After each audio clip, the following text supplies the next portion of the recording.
Alô, amigos queridos, estamos retornando vocês para dar continuidade ao nosso Evangelho segundo o Espiritismo, o estudo, já no capítulo 26, o qual Allan Kardec denominou Dai gratuitamente o que gratuitamente recebestes. Nós precisamos colocar isso dentro do contexto apropriado. As recomendações são claras, né? Elas têm um cunho moral, elas têm um cunho filosófico, mas vamos pegar o contexto. Nos itens 2, 1 e 2, dom de curar. Eu vou contar um pouco das nossas experiências e percepções ao longo de anos trabalhando em instituições espíritas, reuniões mediúnicas, reuniões de tratamento de saúde, harmonização. Vale a pena porque entre a teoria e a prática sempre vai uma distância grande. Mas qual era o contexto aqui? Allan Kardec, inicialmente, né, pega parte das instruções que Jesus deu aos seus 12 discípulos, depois de orientá-los, de instruí-los, iniciá-los nos conhecimentos mais profundos, despertar neles, né, o dom da mediunidade, mostrar a eles como usar os dons, né? Ele mostrou vivenciando, eles foram testemunhas, ou seja, eles receberam a teoria, né, e a prática. Então, quando eles iam sair sozinhos, quando Jesus os orienta que saiam de dois em dois, eles iam colocar em prática pela primeira vez, sozinhos, sem a presença dele, tudo aquilo que haviam aprendido. Isso não é natural e normal? Nós vamos à escola, recebemos ensinamento, né, de qualquer coisa. Às vezes um instrumento musical, às vezes uma arte, a pintura, a música, às vezes a mecânica, qualquer coisa, né? A prática, a odontologia, a medicina, o direito, a gente recebe orientações teóricas e depois temos que vivenciá-las. Exatamente esse é o contexto em que Jesus, sabendo que não ia permanecer para sempre ali naquele ambiente, precisava preparar o grupo para continuar o seu projeto, o projeto do Evangelho, a Boa Nova. E nesse momento, e naquele momento, eles precisavam muito do fenômeno. O fenômeno, as pessoas não estavam muito interessadas na filosofia, mas o fenômeno chamava atenção, atraía pessoas, despertava nas pessoas interesse. Às vezes, atraído pelo fenômeno, depois a pessoa é atraída pela filosofia, pelo conceito, pelo conteúdo. E isso é assim até hoje. Tem pessoas que só vão às instituições em busca do fenômeno. Tem gente, eu já vi muita gente em casa espírita que só chega depois da palestra para tomar o passe. É assim que funciona, né? A pessoa não segue nada, por exemplo, na Umbanda, mas quando precisa vai lá consultar. Ele quer o fenômeno, ele quer resolver tudo rápido. Então as pessoas gostam. Mesmo as pessoas que dizem que tem uma religião tradicional, quando você vai segui-las, elas vão na cartomante, elas vão no pai de santo, vão fazer consulta na vovô, na vovó, na casa espírita, em tudo quanto é lugar, né? Mapa astral, búzios, qualquer coisa. A pessoa diz que é aquilo, vai lá na igreja, assiste a missa, participa do culto, mas se você seguir, ela gosta do fenômeno. É assim que funciona. Então, esse capítulo, ele falava do uso do fenômeno, da capacidade mediúnica. E ali, né, dentro da proposta de Jesus, que depois Kardec referenda na sua obra, ele diz, né, dai gratuitamente o que gratuitamente recebeste. E até porque, como a medicina, né, não dispunha dos meios, dos recursos que nós temos hoje, Haviam naquela época muitos mistificadores que usavam porções, ervas, coisas mágicas, místicas, etc. e tal, com a, digamos, intenção de curar, ou às vezes simplesmente eram enganadores, mistificadores, que se faziam passar por sábios, doutores, mas pouco sabiam sobre aquilo, mas, de qualquer forma, enganavam muita gente, como hoje acontece isso, e muita gente gosta de ser enganada. E é enganada. Para ver o bobo, precisa ter o esperto, mas para ter o esperto, precisa do bobo. É assim que funciona. É sempre uma questão de oferta e procura. Então, Jesus, antes que eles saíssem, Kardec pensa aí que é uma passagem de Mateus, capítulo 10, versículo 8, e diz assim, uma das advertências de Jesus a eles. Ele tinha dito para eles não se preocuparem com o ouro, com a prata, e agora ele diz, restituí a saúde aos doentes, ressuscitai os mortos, curai os leprosos, expulsai os demônios, dai gratuitamente o que gratuitamente haveis recebido. Bom, na verdade, eles haviam recebido tudo aquilo do mestre, que ali estava. Então, ele tinha autoridade para isso. Até porque nós não temos informações na leitura dos evangelhos de que qualquer um deles, antes dessa iniciação que Jesus fez, que a mediunidade houvesse sido manifesta neles. Então, e aqui tem uma discussão interessante, porque tem gente que diz assim, vou desenvolver mediunidade. Em geral, a mediunidade, o desenvolvimento da mediunidade, o preparo da mediunidade, se dá antes da encarnação. Quando o indivíduo opta, ou a espiritualidade opta por ele sobre a mediunidade, ele é trabalhado pelo espírito antes da encarnação na formatação do futuro corpo, para que a pineal já esteja devidamente sensibilizada, com os sentidos apurados para fazer esse trabalho.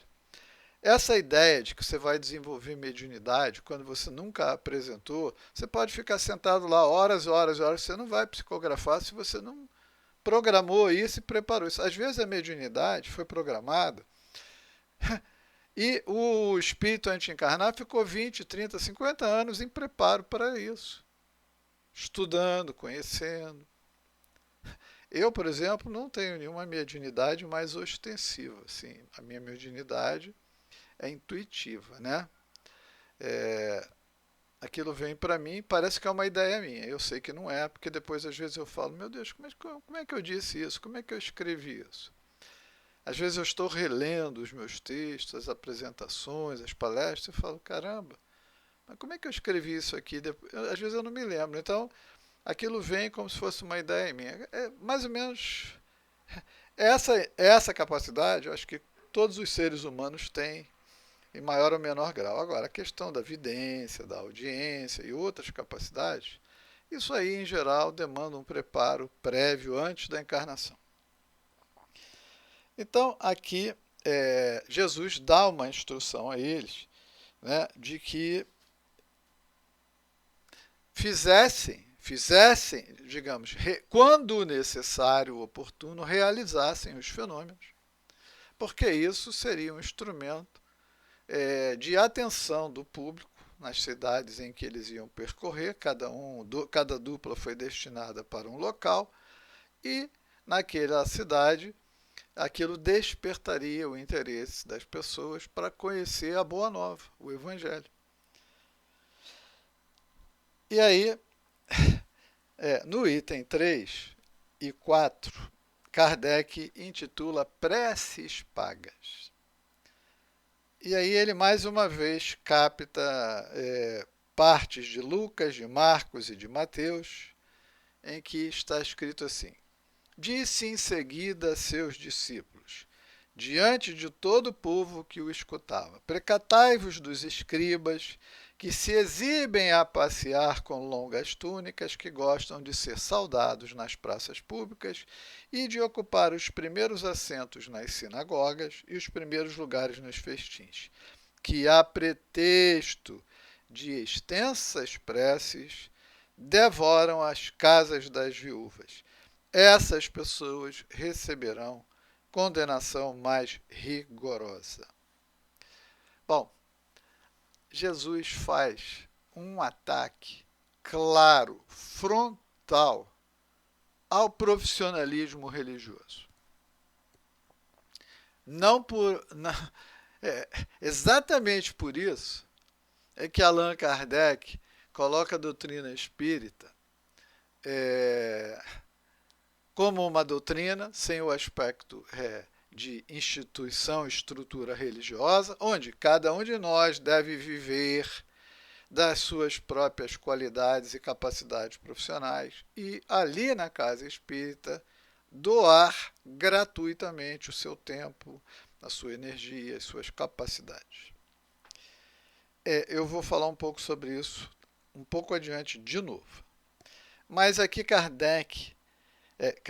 Jesus condena tudo aquilo que o pretenso clero, o profissional religioso, seja ele de qualquer vertente, ele anda com aquela roupa, às vezes, ou se apresenta com a Bíblia debaixo do braço, ou com aquelas vestes, sacerdote, qualquer religião, não estou escolhendo nenhuma. Mas ele vive de uma maneira diferente do que ele prega lá no púlpito, lá no altar. Isso é que Jesus está dizendo. A pessoa faz aquela cara de bonzinho, etc., mas ele não é nada daquilo. E tudo aquilo é interesse. Ele está condenando essa história. Você não vai dar para Deus, nós não podemos dar nada a Deus. Deus é o criador de tudo.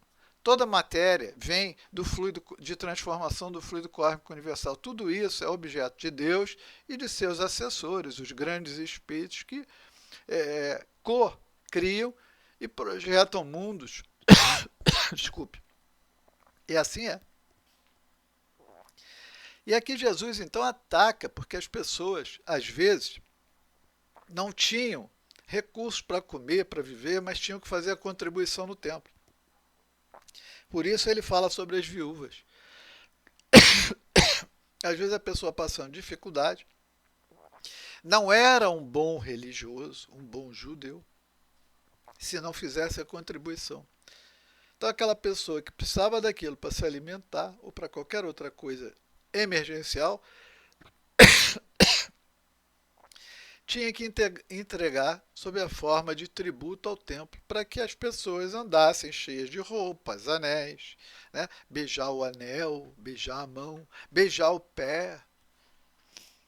Jesus faz uma condenação frontal a tudo isso.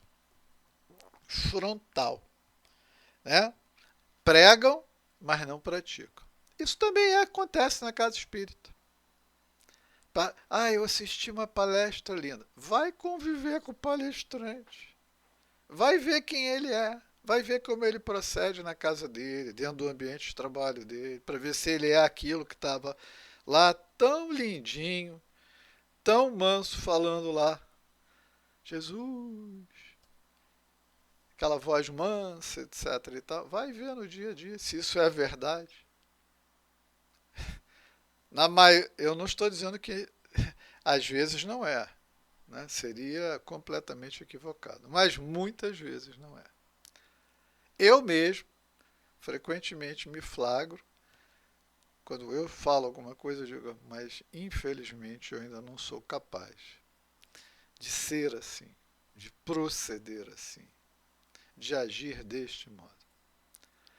Ou seja, você pode até projetar um modelo, um ideal, segui-lo. Só que Jesus aqui condenava algo que estava assim, gritante, que era um comércio. E aí, no item 5 e 6, Kardec diz, os mercadores expulsos do templo.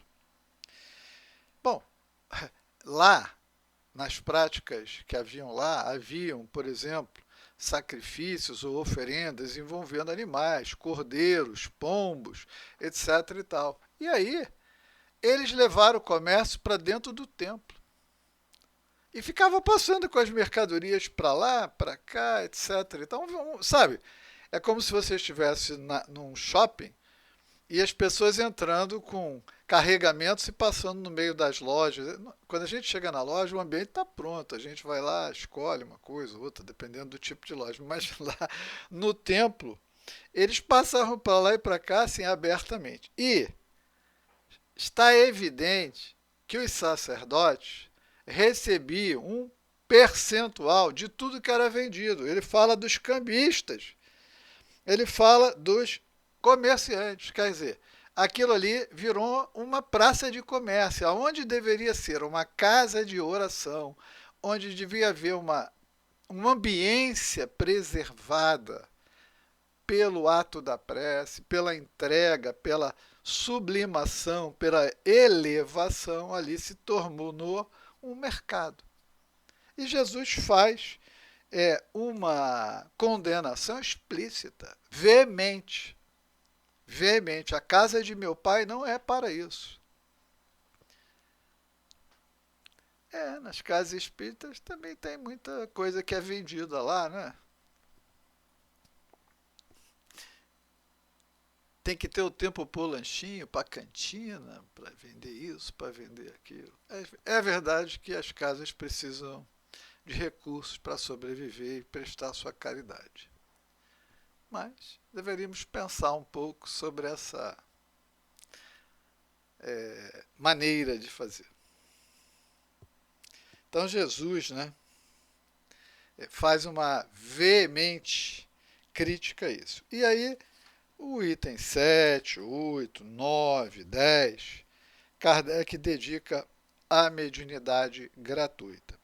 Eu recomendo a todos vocês que possam recorrer para um melhor entendimento ao capítulo 28 do Livro dos Médiuns, onde ele chamou de charlatanismo, prestidigitação e fala dos médiuns interesseiros. Ele começa no item 304 no Livro dos Médiuns. Item 304, médiuns interesseiros. E aí ele fala, né, que tudo aquilo que é feito de forma graciosa, sem intenção, em geral, tem mais confiabilidade. Mas a beleza de Allan Kardec a respeito disso, desse espírito extraordinário que no Evangelho segundo o Espiritismo, o Espírito da Verdade diz que o meu apóstolo vos instrui, chama Kardec de apóstolo, com certeza ele é um deles.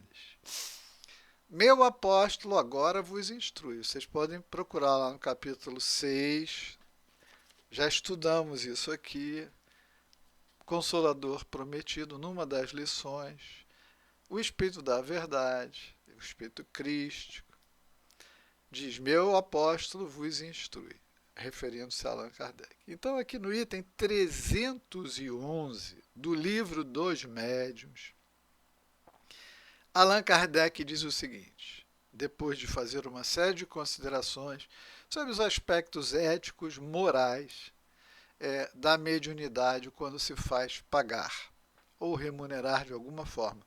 Porque ele diz o seguinte, tem gente que não se remunera, mas quer prestígio, quer poder, quer atenção, quer publicidade. Às vezes não é dinheiro, mas quer ficar famoso, ser reconhecido. Isso está, entendeu? Muito claramente colocado aqui. Mas no item 311, eu vou ler para vocês. Eu vou ler para vocês porque é muito importante o que está escrito aqui.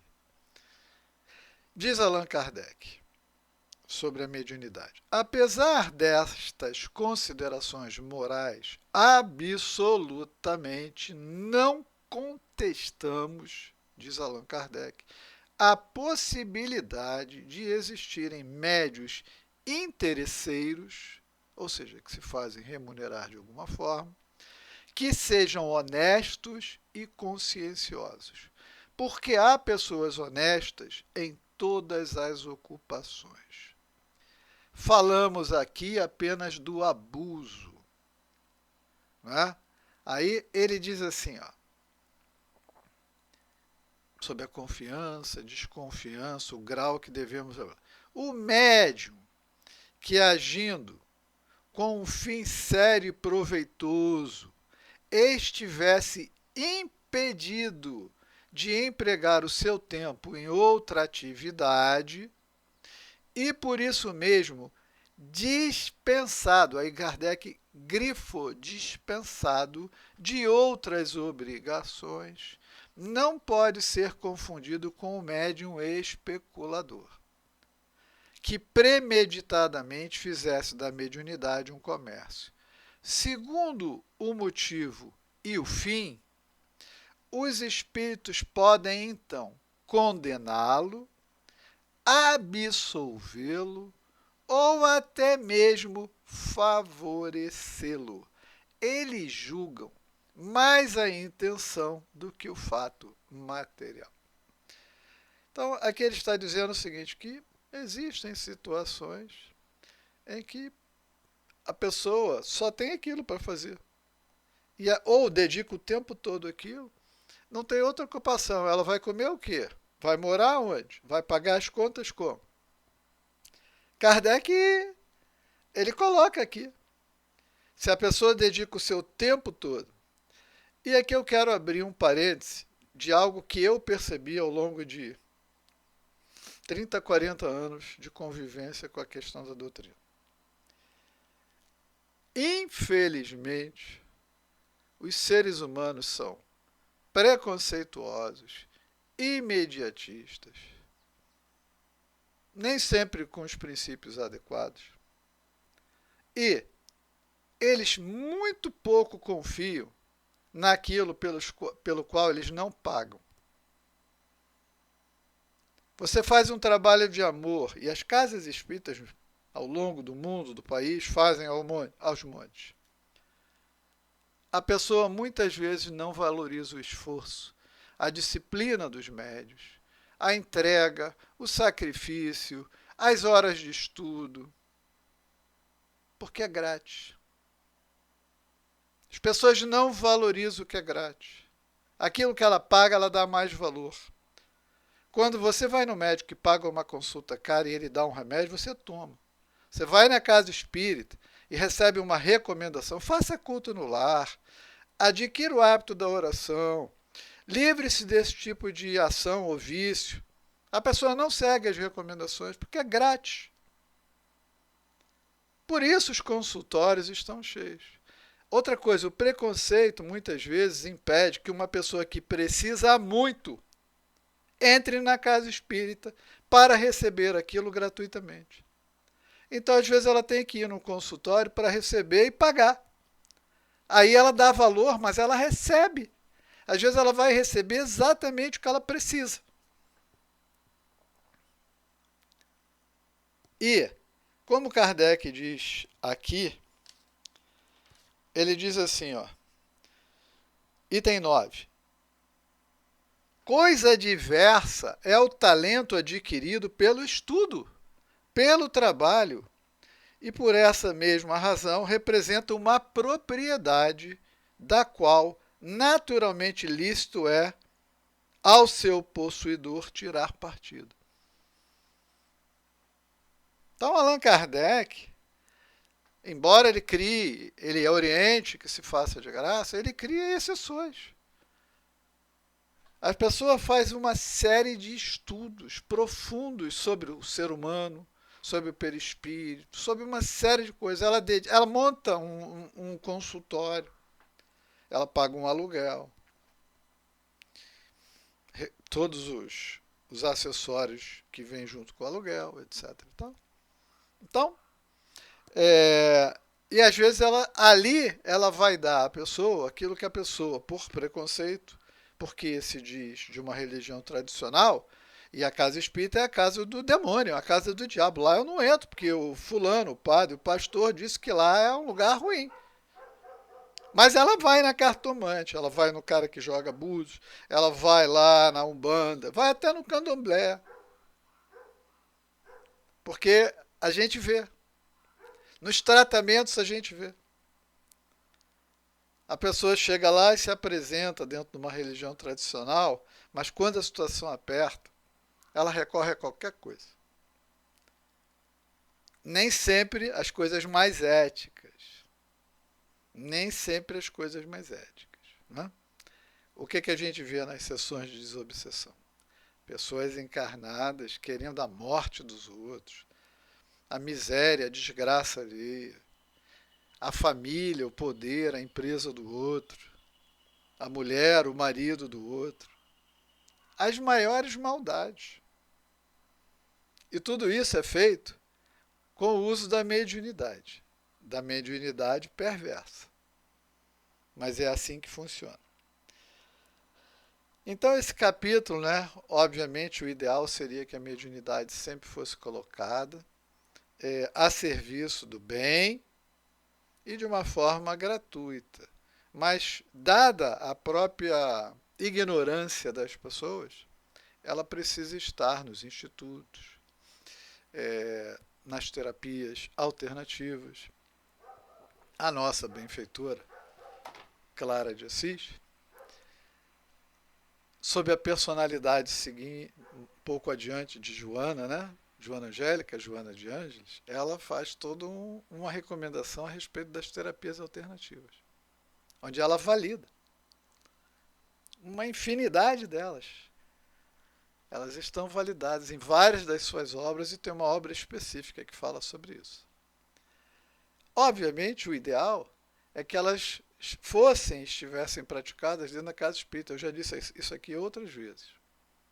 Mas as casas espíritas, por preconceito, porque elas também têm preconceito, por ignorância. Né? Ah, Kardec não disse isso. Kardec disse que não ia dizer mesmo. Ele foi muito claro.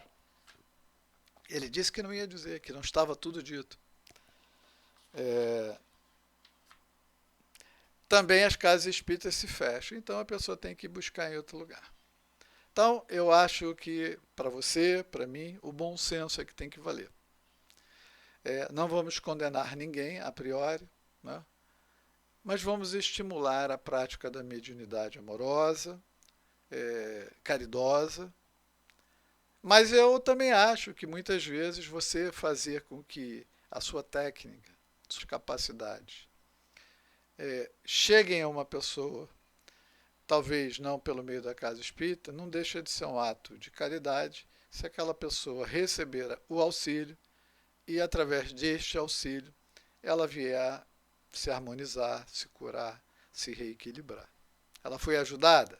Então, a prática da caridade, no fundo, está sendo praticada. E, muitas vezes, as coisas, às vezes, não têm preço, mas elas têm valor. Reflitamos.